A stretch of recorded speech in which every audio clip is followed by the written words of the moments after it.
On arrive en Haute-Provence parce qu'on choisit les montagnes du sud. On avait fait un tour d'un an et demi en Asie. Quand on arrivait à la trentaine, c'était le moment de se poser. C'était en 2002.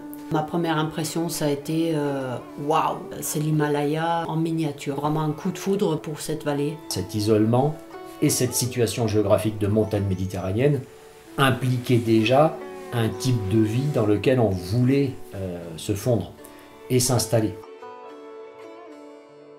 Et on a installé en fait l'origine du camping, c'était 5 chalets d'hébergement, une yourte pour pratiquer le yoga. Donc avec une image de camping insolite, nature et des emplacements libres. Le mot-clé, c'est vraiment nature. On a vraiment cherché à intégrer le lieu d'accueil dans ce qui existe, tout en fournissant quand même le confort nécessaire des gens qui viennent, parfois des grandes villes. La conception immatérielle de ce que je ramenais en fait de la philosophie orientale, cette idée en fait d'une écologie intérieure et d'une écologie extérieure. C'est-à-dire qu'en gros, les gens ils ont ici la possibilité, tac, de couper et enfin d'être.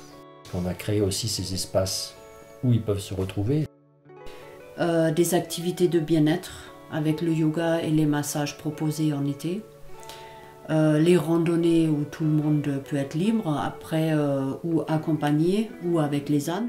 Tout s'imbrique en fait. Il y a les thématiques du calme, nature, loin du tourisme de masse. Le lien aussi donc avec le territoire du géoparc et l'art contemporain. Il y a une vraie chance de s'inscrire sur un projet de développement durable en suivant la charte des UNESCO Géoparcs. Ça offrait vraiment un nouveau type de protection du patrimoine immatériel.